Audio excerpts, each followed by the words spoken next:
오늘 말씀의 제목은 믿음의 삶, 주를 따름입니다. 본문 갈라디아서 5장 4절에서 6절 말씀 같이 교독하겠습니다. 율법으로 의롭게 되려고 하는 사람은 그리스도에게서 끊어지고 은혜에서 떨어져 나간 사람입니다. 그러나 우리는 성령을 힘입어서 믿음으로 의롭다 하심을 받을 소망을 간절히 기다리고 있습니다. 같이 읽겠습니다. 그리스도 예수 안에서는 할례를 받거나 안 받는 것이 문제가 아닙니다. 가장 중요한 것은 믿음이 사랑을 통해서 일어나는 것입니다. 아멘. 제가 지난번 설교에서는 하나님께서 나를 위해 일하시고 계신다. 하나님께서 나를 위해 일하시고 계신다라는 것에 대해서 좀 말씀을 드렸었습니다. 그죠? 우리가 기도할 때 우리의 기도에 응답해 주시고, 그 다음에 다른 사람의 도움을 우리가 받을 때 하나님께서 그분을 나에게 보내셨구나라고 우리가 생각할 수도 있고, 때로는 상황이 바뀔 수도 있고, 내가 생각하지도 않았는데 상황이 바뀌어서 문제가 좀 풀리거나 좀 편해질 수 있고, 그런 경험을 하면은 점차 우리 마음 가운데 믿음이 생기는 거죠. 하나님의 말씀이 정말 나를 위한 것이구나, 말씀의 위로를 받을 수도 있습니다. 그러니까 우리 어떻게 하나님께서 많이 일하셨어요? 한 달 동안에 나를 위해서 하나님께서 많이 일하셨다라는 것을 어떻게 경험해 보셨습니까? 그렇게 되시기를 축원합니다. 저희가 하나님이 정말 나를 위하시는 분이시다라는 그것에 확신이 생기면 우리가 힘이 날 거예요. 그죠? 왜 하나님은 나를 그냥 내버려 두시나, 이런 얘기 생각 안 하시겠죠. 그래서 이게 전부 다 은혜입니다. 하나님께서는 우리를 귀하게 여기시고, 정말 우리를 정말 돕기를 원하시고, 저를 위해서, 나를 위해서 일하시고 계시는 분이십니다. 그와 반대로 우리가 그렇게 하나님이 나를 도우시는 분이시다라는 것을 알고선 신앙생활하지 아니하고, 어떤 면에서는 종교적으로 습관적으로 신앙생활 할 수도 있습니다. 그죠? 그래서 율법적으로 신앙생활, 종교적으로 신앙생활하는 것에 대해서도 제가 생각해 보았어요. 하나님의 계명을 잘 지키는 것, 그것이 중요한 것이지만은 그것이 은혜에 기반하지 아니하고 의무감으로 하는 것이라면은 그러면은 잘못될 수 있는 거죠. 바리새인처럼 될 수 있는 거죠. 그래서 오늘 4절에서도 율법으로 의롭게 되려고 하는 사람들은 끊어진 사람들이다. 자기 의의를 자기가 정말 이거는 해야 되니까 막 열심히 하나님 말씀 따르려고 하는데, 근데 그 마음 가운데 은혜에 감사해서가 아니고 이것은 해야 되는 거니까라고 하는 좀 의무감으로 하기 시작을 하면은, 자기가 점점 할 때 내가 이걸 잘하고 있으니까 자신을 의롭게 여기게 되고, 그 다음에 그렇게 하지 못하는 사람들에 대해서 비판하게 되고, 그죠? 근데 그것은 예수님의 마음이랑 다르니까, 하나님의 마음이랑 다르니까 그리스도에게서 떠나간 사람이다. 율법주의가 은혜를 가로막는다. 그래서 오늘 본문에서는 지난번에 후속으로 하나님께서 그렇게 나를 위해서 일하시는 분이시다라는 그 믿음을 가지고 우리가 신앙생활 할 것에 대해서 오늘도 생각해 보기를 원합니다. 근데 은혜를 계속 강조하다 보면은 근데 한 가지 또 위험이 있어요. 왜냐하면은 하나님의 말씀을 잘 지키는 것을, 그것 갖다가 중요성을 갖다가 좀 저희가 잊어버릴 수 있죠. 가볍게 여길 수 있는 거죠. 참은 복음을 갖다가 기복적으로 만들 수 있어요. 하나님이 나를 도와주시고 나를 위하시는 분이시라고 하니까 계속해서 그것만 바라는 거죠. 하나님 저를 도와주십시오. 하나님 저를 저에게 은혜를 베풀어 주십시오라고 하는, 자꾸만 달라고만 하는 그런 신앙이 될 수도 있는 거죠. 예수님 믿고 하나님께서 우리에게 은혜를 주시면 우리는 다 잘 되나요? 다 잘 됩니까? 우리나라 예를 들어서 많은 그 한 나라에 믿는 사람들이 많아지면 그 나라는 잘 살게 될까요? 우리가 이제 미국이랑 이제 우리나라 같은 경우를 보면은 예수님 믿는 사람들이 많아지고 기독교가 이제 때문에 나라가 잘 살게 됐다라고 하는 생각을 할 수도 있고, 이제 그런데 일반화시킬 수 없는 것 같아요. 왜냐하면은 우리가 아프리카를 보면은 아프리카의 남쪽에 있는 나라들은 굉장히 이제 많은 사람들이 예수님을 믿고 있는 기독교인이라고 하는데 굉장히 못 사는 나라들이 많거든요. 그죠? 그러니까 기독교인이 많다고 인구의 절반 이상이 된다고 나라가 잘 살고 나라가 평온하고 뭐 꼭 그런 것 같지는 않습니다. 왜 그럴까? 그죠? 하나님의 도우심이 있고 하나님의 은혜가 있다고 하는데 그러면 왜 이제 그런 것일까라고 생각해 봅니다.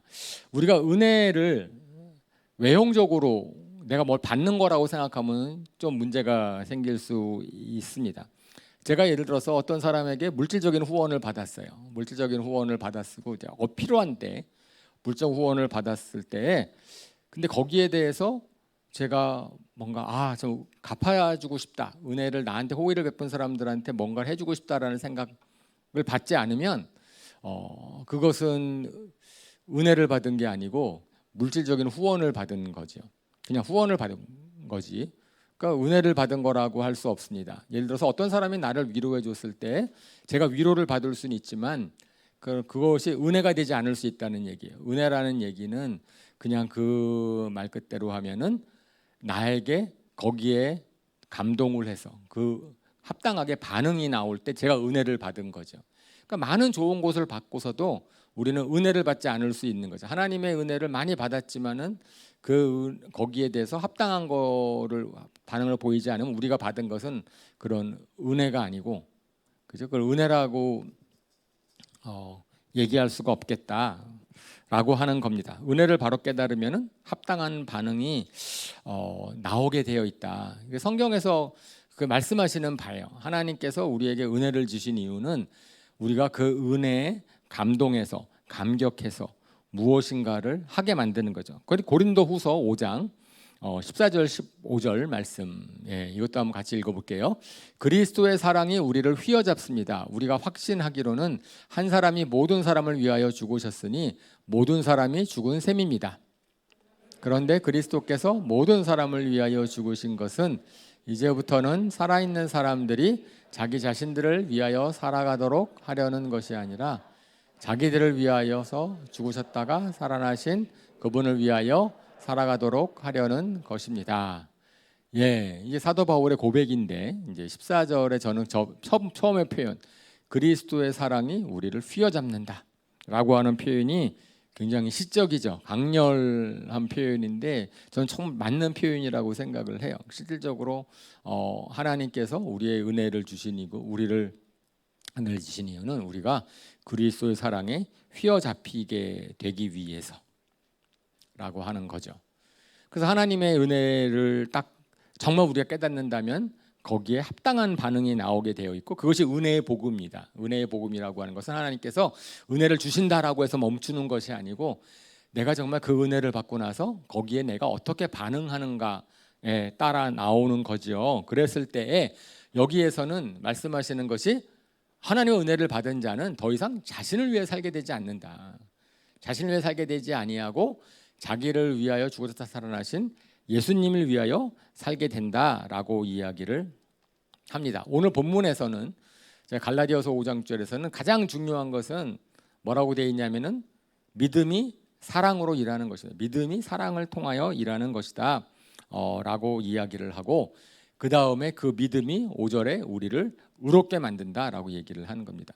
우리가 예수님을 믿으면 우리는 하나님께서 의롭게 여겨주세요. 그죠? 우리를 의롭게 여겨주시지만은 실질적으로 우리가 의롭게 되지 않습니다. 삶에 막 의를 행하는 자로 막 바뀌지 않아요. 그렇죠, 그죠? 우리는 예수님 믿고 나면은 여전히 우리가 갑자기 의롭게 생활하지 않잖아요. 하나님은 우리를 의롭게 여겨주시지만은 우리가 그렇다고 해서 막 의로운 행동을 하고 막 그러지 않습니다. 하지만 하나님의 은혜를 우리가 정말 받아서 거기에 합당한 반응을 하게 되면은 우리가 삶으로도 의로운 삶을 살게 되도록 변할 것이고 우리의 행동들이 사랑에 기반해서 하게 될 것이다 라고 성경은 오늘 본문에서 이야기하고 있는 것이죠. 우리가 주님을 위해 산다 그러면은 우리는 어떤 생각이 드세요? 주님을 위해 산다라고 하는 것은 꼭 나를 위하는 것이 아니고 주님을 나는 손해를 보는 것 같아 보이지만은 사실은 은혜를 주시는 하나님께서는 분명히 우리에게 복을 주시기를 원하십니다. 그래서 주님이 우리를 구원하실 뿐만 아니고 우리의 삶을 이끌기를 원하세요. 우리의 삶을 인도하기를 원하시고, 그래서 우리로 하여금 정말 우리 삶 자체가 변하기를 원하시는 거죠. 그러니까 예수님을 우리가 믿게 되면은 그 예수님을 믿은 다음에 우리의 삶이 바뀌게 되기를 원하십니다. 그래서 오늘 이제 제목이 그거를 말씀을 드리려고요. 우리가 예수님을 믿었는데, 예수님을 믿은 다음에 우리의 삶이 어떻게 바뀌었는가라고 하는 거죠. 지난주인가요? 지지난주인가 벌써 이제 지난주 초에 굉장히 전 세계 사람들을 깜짝 놀라게 한 사건이 하나 있었습니다. BTS가 중단하겠다, 활동을 중단하겠다. 깜짝 놀랐어요. 모든 사람들이 깜짝 놀래고 막 그죠? 연예계도 놀라고. 그 BTS 멤버들이 9년 동안 활동을 했다고 하는데 한번 자기네들끼리 얘기를 했대요. 저도 기사를 봤으니까 정확한 사실은 모르죠. BTS 사람들이 한번 이제 허심탄회하게 이제 치맥을 하면서 뭐 얘기를 했다. 우리가 어땠는가 뭐 그랬더니 거기 결정한 거라고 합니다. 거기에서 우리가 지난 9년 동안 활동을 많이 했는데 개인의 성장보다는 그냥 같이 이해가 되죠. 같이 활동만 하니까. 그리고 주어진 스케줄에 따라서 얘기하고 또 9명이 같이 그룹끼리 같이 하려고 하면 얼마나 서로의 신경 쓰이는 일이 많았겠어요. 그죠?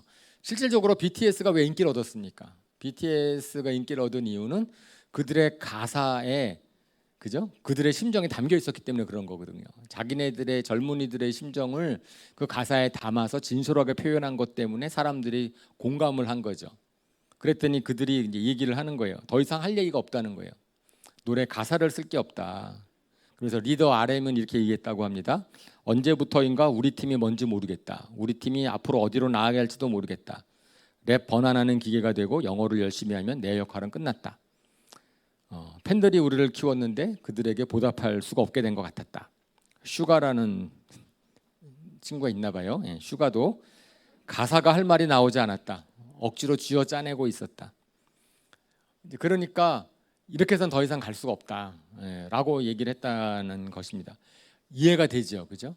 너무나 어린 나이에 유명인이 돼가지고 일거수일투족이 세간에 관심을 갖게 되고 자기가 자라나야 될 터인데 자기 속에 뭐가 있어야 될 터인데 더 이상 자기 속에 아무것도 없어졌다라고 하는 거죠. 제가 갑자기 왜 BTS 얘기를 했습니까? 때로는 과거에 어떻게 쭉 살아왔는데 뭔가 좀 다르게 살아야 될, 내가 좀 어떻게 이거 제대로 사는 게 맞는가라고 고민하는 시기. 물론 이제 어린 아이들은 자라면서 사춘기를 겪으면서 한번 그런 고민을 하게 되죠. 그리고 이제 은퇴를 하는 분들 같은 경우는 고민을 하는 것 같아요. 내가 은퇴 후에 어떻게 살까? 이제 그런 거 저도 이제 은퇴가 점점 가까이 오고 있으니까 주변에 있는 분들이 그런 얘기하는 것을 듣습니다. 그런 것처럼 우리가 살면서는 삶의 분기점들, 우리가 어떻게 살아야 되지, 뭘 하는 게 사는 게 좋은가라고 고민하게 되고 그때 결정한 걸 가지고서 또 이렇게 쭉 살아갑니다. 그 인생의 분기점이 살면서 몇 번 오는지 모르겠어요. 여러 번 올 수도 있고 아마 그렇게 될 것 같습니다. 우리가 그렇게 되는 것 같아요. 그런데 예수님 믿고 하나님을 경험하게 된 우리들에게 하나님께서 한 번 인생의 분기점 최소한 한 번 그 이상 계속 주시는 거죠. 그죠? 그것은 너가 나를 믿고 살래? 나를 따르며 살래? 아니면 너 이전과 동일하게 살래? 라고 이야기를 하는 겁니다. 사실은 은혜라고 하는 것은 내가 도움이 필요하다는 것을 인정하는 거거든요. 정말 거기에 대해서 주님이 나에게 참 내가 힘들 때 도움을 주시고 위로가 주셨습니다 라고 이야기를 하는 거죠.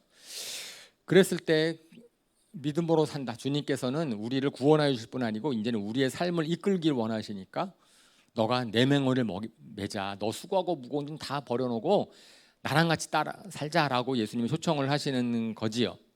그죠? 그랬을 때 우리가 예수님 믿은 다음에 한번 그런 분기점이 몇 번 있었는지 한번 생각해 보시기를 바래요. 한 번이라도 가지셨는지, 한 번도 없으셨는지, 아니면 전에는 가졌었는데 지금은 또 그런 분기점이 필요한 것은 아닌지. 성경에 보면은 다 예수님 만나고 하나님 만난 사람들은 하나님께서 인생을 바꿔주셨죠. 아브라함을 바꿔주시고 다윗을 바꿔주시고, 그러니까 누구든지 베드로를 바꿔주시고, 누구든지 간에 과거랑 다른 삶을 살도록 하나님께서 그 사람의 인생에 개입하셨습니다.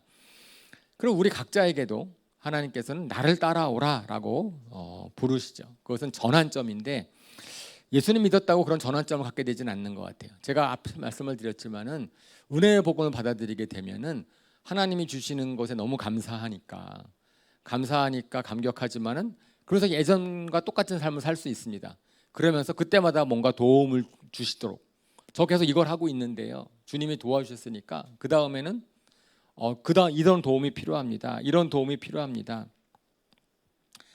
그러니까 똑같이 살 수 있는 거예요. 예수님 믿었다고 하여서 뭐가 바뀌는 게 아니고 이전과 동일한 삶을 살면서 계속 주님의 도우심을 구하는 거죠. 사실은 주님께서는 우리의 인생의 방향을 바꾸기를 원하시는데, 우리의 삶의 목적을 바꾸고 이렇게 바꾸기를 원하시는데, 사실은 우리 자신들은 그런 방향을 바꾸기보다는 내가 여전히 가고 있는 그 길을 하나님은 단순히 도와달라고 하는 식으로 가고 싶은 거죠. 근데 성경에 그 어느 누구도 그런 식으로 예수님을 따라간 사람은 없습니다. 그죠? 성경에 기록되어 있는 사람들은 분명히 우리가 주님을 따라가는 거지, 주님이 우리를 따라오도록 우리가 계속 주님을 이끌진 않죠. 그렇습니다. 우리가 신앙생활 하다 보면은 그런 걸 느낄 때가 있는 것 같아요. 주님이 나를 따라오너라라고 얘기하는 때가 있는 것 같아요. 우리 대표적으로 선교사님들, 우리 아까 선교지를 위해서 기도했지만 그런 선교사님들은 보면은 우리 교회 같은 경우에는 선교 여름 수양회 때, 그 선교 집회 때 헌신한 젊은이들이 많이 있었습니다. 그리고 그분들이 다 선교사로 갔어요. 그러니까 어느 집회에서 하나님의 부르심을 경험한 거예요. 나를 선교사로 부르시는구나, 나를 풀타임 사역자로 부르시는구나. 그래가지고 거기에서 인생을 이제 길을 바꾸는 그런 경우가 있습니다. 그죠? 그렇게 부르심을 느끼는 경우가 있고, 저 같은 경우는 그런 집회 때 딱 감동으로 확 이제 결정하진 않고요. 저는 조금 이성적이어서 하지만은 그 순간적으로 결정을 하진 않지만 저는 항상 보면은 교회의 필요에 의해서 하나님의 부르심이라고 생각했던 것 같습니다. 그래서 여기에 교회에 처음 와서 헌신하게 된 것도 그렇고, 제가 신천교회를 가게 된 것도 그렇고, 또 방배교회로 다시 돌아오게 된 것도 그렇고, 저는 그것이 하나님의 부르심이 있다라는 것을 제가 느끼고 계속 확인하고 그 다음에는 제가 움직이는 거죠. 그렇게 되면 생활이 바뀌어지는 거거든요. 삶이 이렇게 하나님의 부르심, 그리고 저는 이제 은퇴하고 나서 하나님께서 어떻게 부르실지 않을까라는 것으로 계속 기도하고 있습니다. 그리고 아마 그렇게 되면은 저의 삶이 또 바뀌겠죠. 저희 삶의 방향이 바뀔 겁니다. 그런 식으로 우리가 하나님의 부르심을 느끼는 계기들이 있는 것 같아요. 그러니까 우리가 예수님을 따르는 게 마땅하지. 그냥 예수님 믿는 사람은 예수님을 따르는 거야 라는 그런 의미에서의 따름이 아니고, 제가 오늘 여러분과 같이 나누려고 하는 따름은 바로 그런 부르심의, 하나님의 부르심을, 우리가 주님이 나를 따라오라는 그 부르심을 내가 필요로 하는가, 지금 혹시 나를 부르시는 것은 아닌가, 우리가 그것을 한번 생각해 보자라고 이야기를 하는 겁니다. 예수님의 부르심을 따르게 되면은 당연히 이제 갈등하게 됩니다. 왜냐하면은 이전과는 삶이 달라지는 거거든요. 우리는 사람은 그냥 편하게 살고 싶은데, 그냥 있는 대로 살고 싶은데, 예수님의 부르심을 느끼게 되면은 내가 이전과는 좀 다르게 살아지는 것을 내가 감내할 수 있어야 되는 거죠. 그래서 예수님께서도 이렇게 말씀을 하시는 거예요. 너 나를 따라오려면은 자기 십자가를 지고 자기를 부인해라라고 얘기를 하시지 않습니까? 자기를 부인한다라는 것이 어떤 의미입니까? 그것은 현재 내가 생각하고 살아가고 있었던 방식들, 그런 것들보다는 하나님의 말씀을 더 중요시 여기는 거지요. 근데 일단 한번 따라가신 분들은 한번 따라가게 되잖아요. 그러면 따라가는 건 쉽습니다. 사실은 자기가 스스로 막 개척하고 하는 것보다는요, 그냥 주님을 따라가기로 결정을 하게 되면은 그냥 주님한테 맡기면 되니까 제가 고민할 게 없잖아요. 그 길이 무엇이든지 간에 그냥 주님이 하실 것이다라고 생각하면 되니까. 근데 이제 그것이 어려운 이유가 우리의 선입견, 우리의 생각 갖고 있는 거죠. 그냥 꼭 그렇게는 안 될 것 같아. 내가 불행해질 것 같아. 뭐 힘들 것 같아. 뭐 이런 것에 대한 염려들이 있어서 거기 주저하게 되는 것이지. 한번 거기에 한번 따라가기 결단하게 되면은 그 다음부터는 그냥 오히려 예수님이 말씀하신 것처럼 마음이 쉼을 얻는다라는 것을 경험하게 됩니다. 우리가 갖고 있는 생각들은 좀 엉뚱한 것들이 좀 있어요. 엉뚱한 것들이 있는데 이런 1999년도 실화라고 합니다. 온두라스라는 곳을 선교했던 선교사님이 어느 마을 에스테반이라는 마을을 선교하러 갔는데 두 가정이 엄청 싸우는 거예요. 두 가정이 원수처럼 지내는 수십 년 동안 싸우면서 서로 막 죽이고 그래서 80명 이상이 죽었답니다. 서로 죽였대요. 그래서 그 선교사님이 너무 상황에서 그 이제 역사를 좀 판 거예요. 도대체 왜 이렇게 원수가 됐나 두 가정이. 그랬더니 두 가정이 굉장히 사이가 좋은 가정이었는데 사이 좋은 두 가정이 한 번은 집에서 기르던 닭 싸움을 시켰대요. 그리고 한 집안이 졌겠죠. 한쪽 닭이 이겼겠죠. 그다음부터 원수가 됐답니다. 그리고 나서는 계속 후손들한테 저 집안은 원수야 이렇게만 얘기했다는 거예요. 후손들은 그냥 그 얘기를 듣고 나서 원수라고 생각했다는 겁니다. 그러니까 원래 그것은 그럴 이유가 하나도 없는 사소한 것인데도 불구하고 듣는 것이 그냥 원수라고 듣고 있으니까 그렇게 되는 것 같아요. 우리나라에서 이념 싸움도 그런 것 같아요. 뭐 우리나라의 젊은이들 뭐 사실은 그 정도로 사상이 투철하고 이념적으로 투철하기 어렵거든요. 잘 모르는데 그냥 원수라 그래요. 그냥 막 그리고 저건 나쁘다고 배요. 그래요. 그러면 그렇게 되는 거예요. 우리 생각이라는 것은 그 정도로 사실 근거도 미약하고 참 이게 어처구니 없는 것을 믿는 경우도 많이 있잖아요. 그런데 그 생각, 그러니까 그런 생각에 딱 사로잡히게 되면은 다른 생각들이 이제 다 그 자기의 선입견이라 자기의 생각하고 판단하게 되는 거지요. 그랬을 때 제가 제 간증에서 말씀을 드렸지만은 제가 그거를 깨달은 거예요. 제가 제 생각과 제 선입견을 불신하기 시작을 했습니다. 그렇게 계기가 됐어요. 내가 왜 이런 생각을 하고 있지? 내가 믿는 게 맞아? 그런 것에 회의를 딱 두고 나니까 그 다음부터는 성경 말씀이 저한테 너무나 이렇게 잘 다가오기 시작을 하는 거예요. 내 생각보다는 성경 말씀이 맞겠다. 내 생각보다는 하나님의 말씀이 더 맞을 것 같다. 그래서 생각이 믿음을 방해하는 것이 아니라 믿음이 생각을 변화시키는 것. 믿음이 생각을 변화시키는 거죠. 사실은 하나님께서 우리한테 그것을 말씀을 하는 겁니다. 그러니까 우리 나를 따라오너라라고 얘기했을 때는 우리가 주님을 따라가면서 이제는 우리의 생각을 교정을 하고 우리의 마음을 바꾸고 그렇게 할 수 있다라고 얘기하는 거니까 그것은 하나의 약속이니까 저희가 그것을 갖다가 이제 경험을 한번 하려고 하는 거죠. 그 성경 말씀 어떤 문제가 생겼다 그랬을 때는 주님이 나를 인도하신다고 하셨으니까 주님의 인도하심이 무엇인지 제가 질문을 하고 기도하고 들어보고 그랬을 때 주님이 말씀하시는 것에 제 생각을 바꾸고 이것이 자기 부인인데 주님을 따라가기 위해서 필요한 자기 부인인데 거기에 그 믿음은 주님을 트러스트하는 겁니다. 신뢰하는 거죠. 주님이 저보다 옳습니다. 주님이 인도하시는 것이 저보다 제가 생각한 건 낫습니다. 그러니까 잠언 3장 5절에 이렇게 말씀을 합니다. 혹시 있나요? 한번 같이 읽어볼까요? 시작. 너의 마음을 다하여 주님을 의뢰하고 너의 명철을 의지하지 말아라.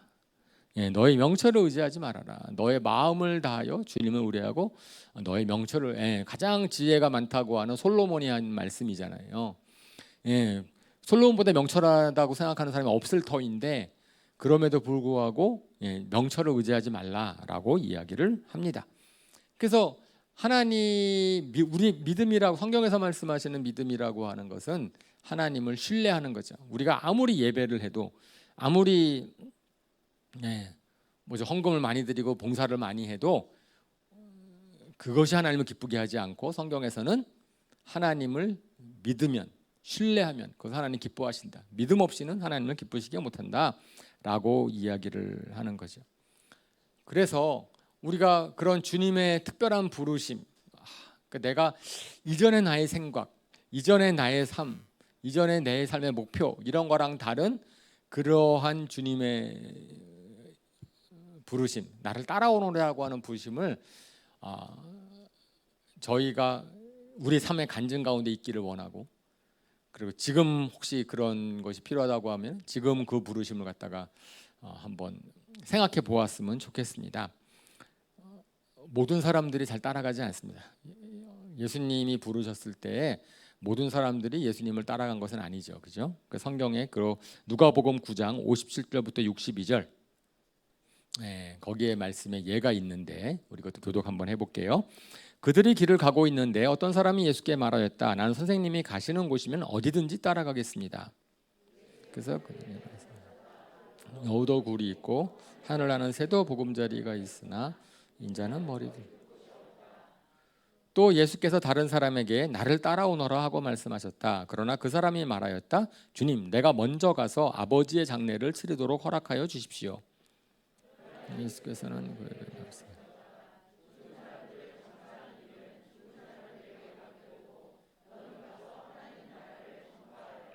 또 다른 사람이 말하였다. 주님, 내가 주님을 따라가겠습니다. 그러나 먼저 집안 식구들에게 작별 인사를 하게 해주십시오. 그래서 그에게 말했습니다.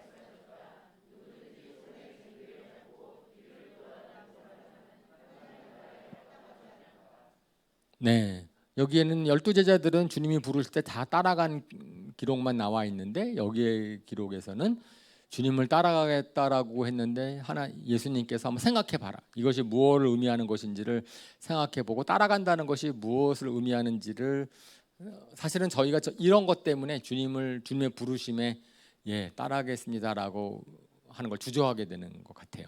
첫 번째로 보면 여우도 굴이 있고 하늘에 나는 새도 보금자리가 있으나 인자는 머리 둘 곳이 없다. 그러니까 주님 따라가겠다고 하는 사람한테 예수님께서 딱 말씀하시는 겁니다. 예수님을 따라가는 것은 편하게 사는 것이 아니다. 우리가 예수님 믿고 잘 살았으면 좋겠고 편하게 살았으면 좋겠는데 예수님을 부르심을 따라가게 되면은 삶이 바뀌는 거니까 불편한 게 생기겠죠. 그런 것인데 그것을 갖다가 우리가 너희가 알고 있느냐라고 이야기를 합니다. 사실은 예수님 믿고 나서 좀 그런 불편함이 생겨요, 그죠? 우리가 교회도 나오게 되고 늦잠도 자지 못하고, 그죠? 셀 모임, 성경 공부 하라고 계속 그러고 그런 것들이 좀 때로는 좀 쉬고 싶은데 이제 그런 느낌이 있을 수 있습니다. 특별히 외부 유혹도 많고 여러 가지 일로 분주할 수 있는 우리 청대부랑 삐전 형제님들을 제가 응원합니다. 격려합니다. 좀 별로 할 일이 없고 그러면 교회 모임 나오는 거 괜찮은데요. 워낙 유혹거리가 많고 할 일이 바쁘고 분주하고 힘들면은 그거 몸 편하지 않거든요. 모임 나오는 거. 그 나오시는 거 잘하시는 거예요. 그리고 주님을 따라가는데 당연히 그렇게 하셔야 되는 거죠. 지난달에 우리가 마지막 간증 집회 때 우리 청량부의 김유민 자매가 간증한 것이 참 좋았습니다.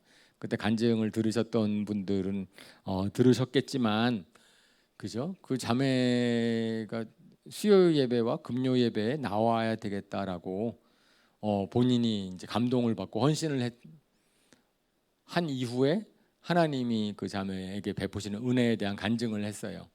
좀 참 기특하다고 생각을 했습니다. 그런 것들이 하나의 부르심에 응답한 거거든요. 그러니까 누가 수요 예배 나와야 된다, 금요 예배 나가야 된다, 강요해서 요새 젊은 세대들 안 나오거든요.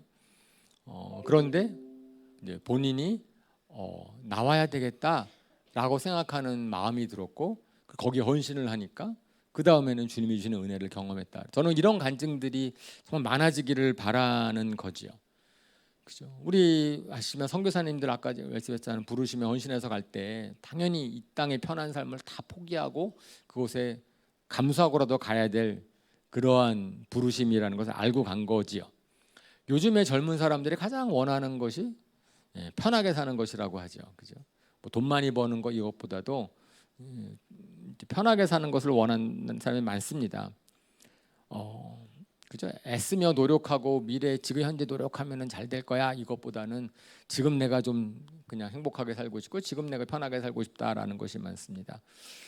그런데 실질적으로 우리가 몸이 보다는 마음이 편한 게 훨씬 더 좋죠. 예수님께서는 너희가 나를 따라오면 몸은 좀 불편할 수 있을지 모르지만은 내가 마음의 쉼을 얻게 해주겠다라고 말씀하시는 부르심이거든요. 그러니까 하지만 어쨌든 몸은 불편할 수 있다라는 것을 예수님께서 말씀을 하십니다. 그 다음에 이제 두 번째 거기 예우 부분은 내가 아버님 장례를 치러야 되고 우리 친척분들이랑 집안 식구들에게 작별 인사를 하겠습니다라고 얘기를 하는데 거기에 대해서 예수님께서 그냥 인간적으로 생각했을 땐 그래 그러고 와 이렇게 얘기하고 싶잖아요. 그러고 싶은데 그렇게 말씀을 안 하세요. 그죠? 왜 그러셨을까? 이것은 글쎄요. 지금 막 돌아가셨기 때문에 장례식을 막 하고 따라가야 됩니다라고 얘기하시는 것은 아닌 것 같아요. 장례 아버님이 막 돌아가셨는데 예수님 옆이랑 얘기하고 있을 그럴 건 아닌 것 같고 뭐 아버님이 굉장히 편찮으시든지 곧 돌아가실 것 같다든지 뭐 이런 상황에서 마저 이렇게 하고 가겠습니다라고 얘기하는 뭐 그런 상황이라고 추측할 수가 있겠죠. 그러니까 이것은 이제 우선순위의 문제인데 주님을 따라가다 오면은 우리가 못하게 되는 경우가 있다라고 이야기를 하는 건데 아마 그 당시에서는 예수님이 말씀하신 게 너무나 정당했을 겁니다. 예수님은 그 사람을 기다려주지 않잖아요. 예수님은 막 돌아다니시잖아요. 그러니까 지금 그 순간을 놓쳐버리면 예수님을 따라가지 못할 수 있는 거죠.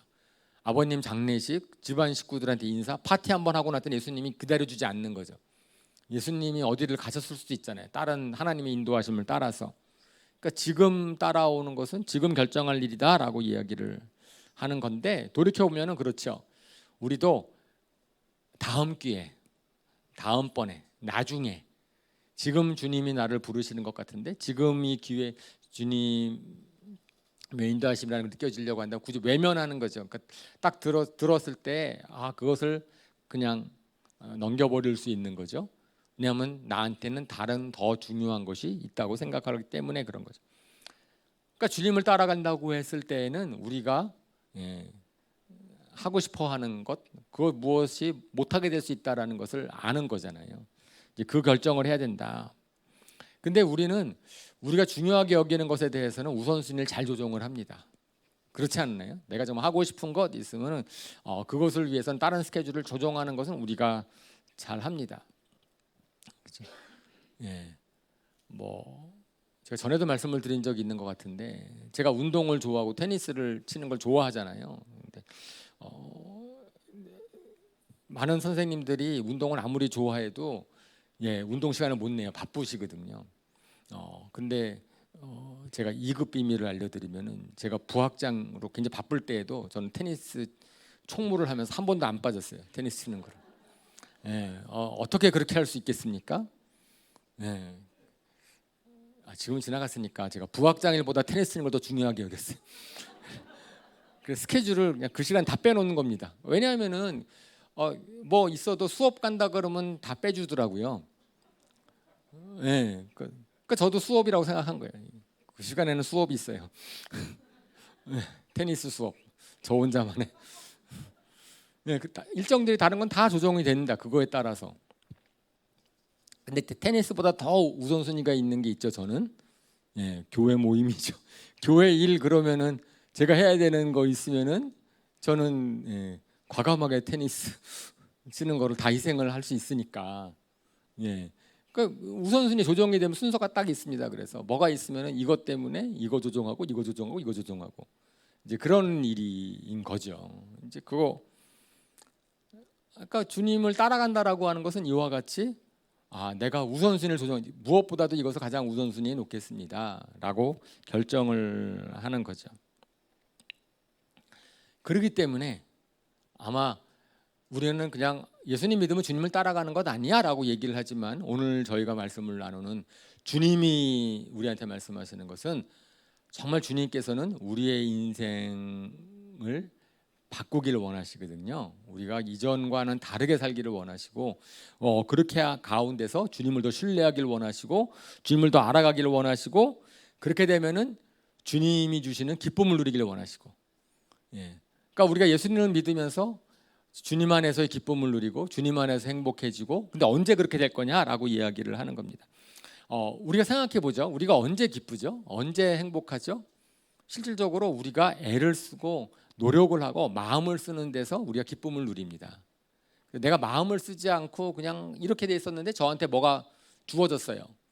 그러면은 그것 때문에 막 뭐 공짜 좋아하니까 잠깐 기쁠 수는 있어도 그것이 우리 내면의 진정한 만족과 보람을 주지는 않습니다. 우리는 굉장히 어떠한 사소한 일을 할지라도 거기에 열성을 쏟고 그걸 해놓잖아요. 그리고 잘 마무리하면은 그것에 기쁨을 느껴요, 그죠?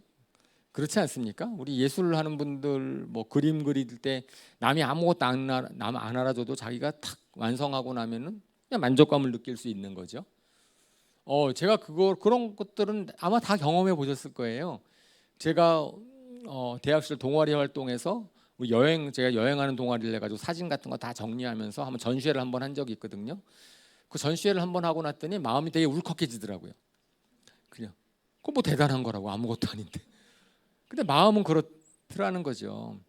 쉽게 얻은 것은 감동이 없지만 우리가 마음을 쏟은 것에서는 감동이 있는 거죠. 우리가 어떻게 주님의 나라의 기쁨을 동참할 것인가. 저는 이렇게 생각을 해요. 우리 하나님께서 우리 한 사람이 돌아오면 굉장히 기뻐하신대요. 그죠? 하늘에 잔치가 일어난대요.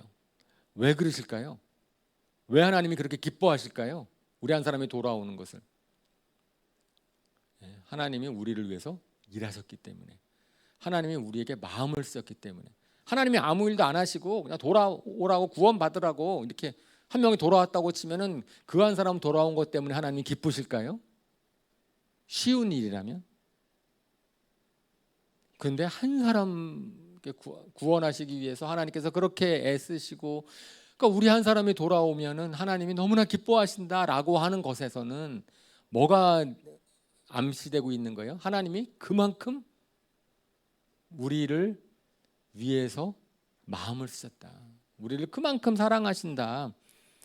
이 하나님이시니까 그냥 말로 용서해 줄게.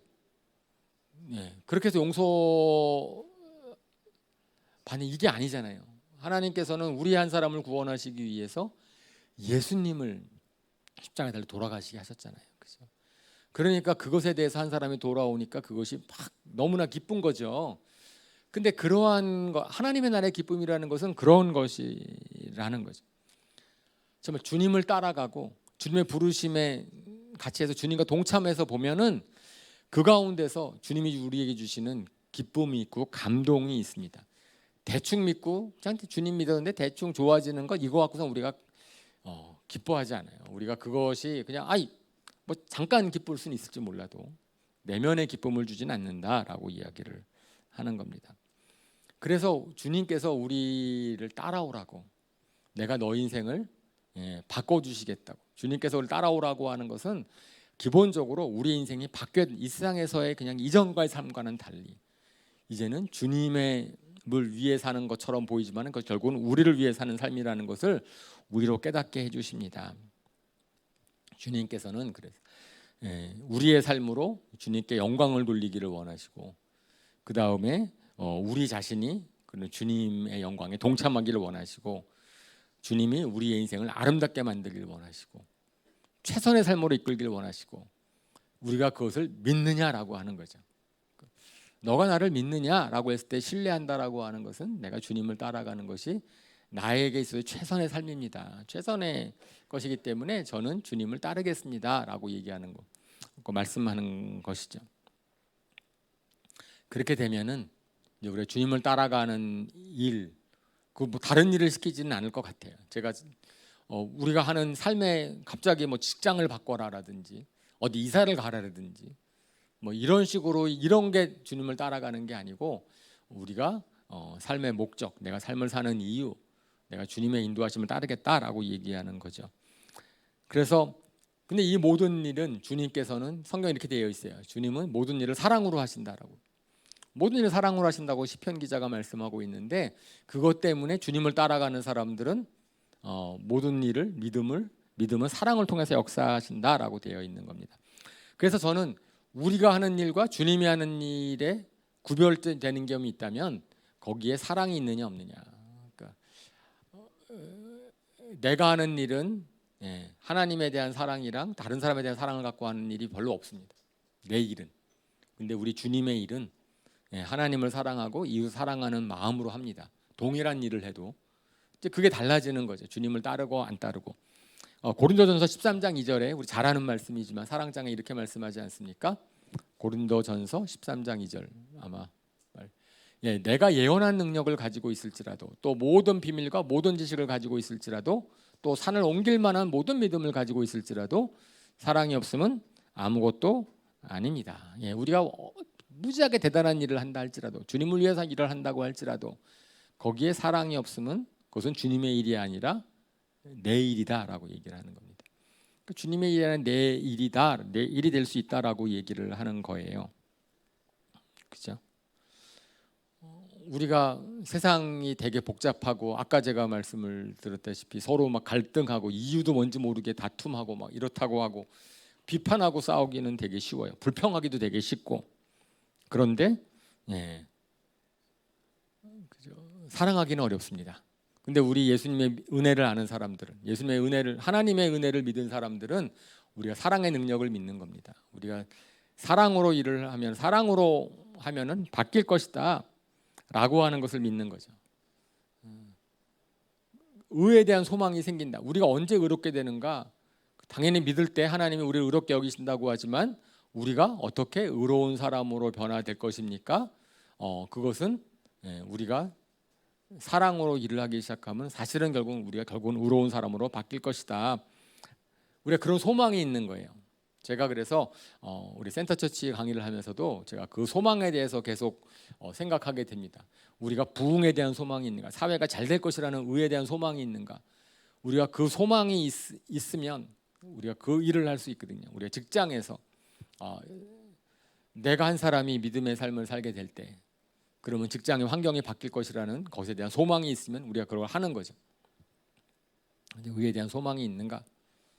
만약에 내가 아무리 노력을 해도 주변이 바뀌지 않을 것이다. 그러면은 우리는 그냥 거기에 기회주의적으로 그냥 나만 편하게 살려고 할 터인데, 우리 믿음의 사람들, 우리 하나님은 그러시지 않으셨어요. 하나님은 이 세상을 바꾸실 수 있다. 근데 그 가장 시작이 뭐예요? 은혜이죠.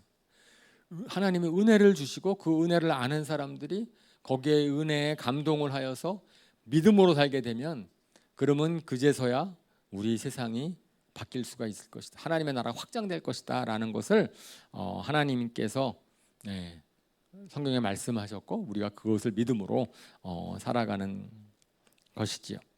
그래서 저는 우리가 주님을 따르는 삶, 이것이 나의 삶을 얼마나 아름답게 바꿀 것인가. 제가 예수님을 믿고 나서 초창기에 많이 불렀던 찬양이, 흥얼거렸던 찬양이 있습니다. 저건 정말 많이 흥얼거렸는데요. 그 다음 슬라이드에 보여주시면은 그때 미국에서 제가 헌신하고 불렀기 때문에 영어로 그때 막 불렀어요. Beautiful, beautiful, Jesus is beautiful, and Jesus makes beautiful things of my life, carefully touching me, causing my eye to see, and Jesus makes beautiful things of my life. 너무 좋잖아요, 가사가. 그러니까 예수님이 carefully, 조심스럽게 저를 만드시고 저의 눈을 띄워주셔서 나의 인생을 아름답게 만드시는데, 그렇게 하시는 이유는 우리 예수님이 아름다우신 분이시기 때문이다.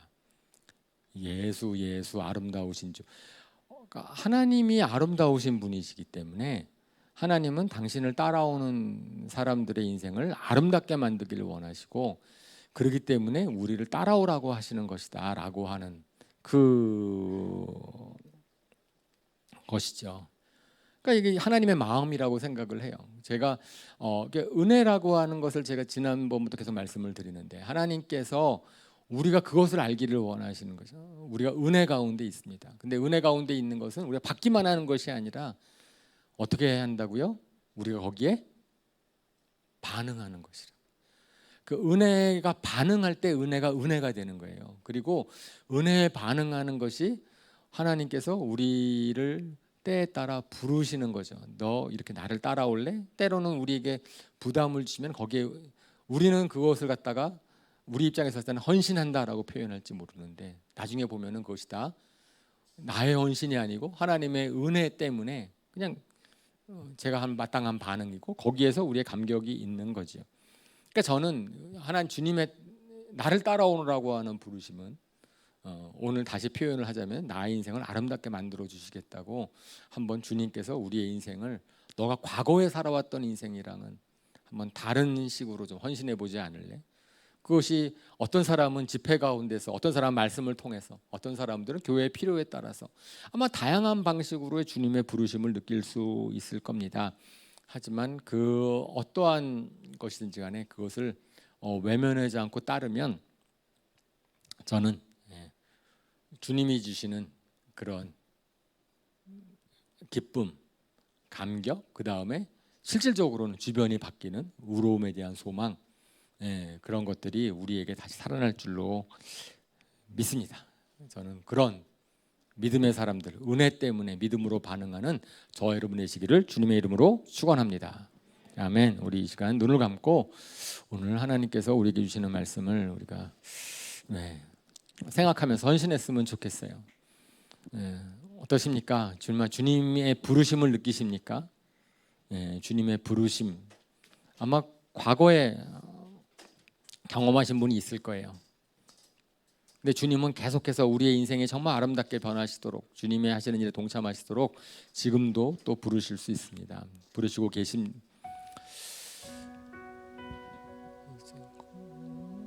그런 부르심을 느끼신다면은 거기에 우리 예스라고 주님 앞에 응답했으면 좋겠습니다. 아직 주님의 부르심이 무엇인지 모르겠습니다라고 생각하시는 분들은 주님, 저희가 그런 주님의 부르심을 듣기를 원합니다. 주님의 부르심을 알기를 원합니다 라고 기도했으면 좋겠습니다. 주님의 부르심에 따라서 살고 계시는 분들은 정말 주님, 저희가 주님을 더욱 신뢰합니다. 주님의 부르심 가운데서 영광 가운데 저희가 동참하게 하여 주십시오. 이렇게 같이 우리 기도했으면 좋겠습니다. 기도하시겠습니다.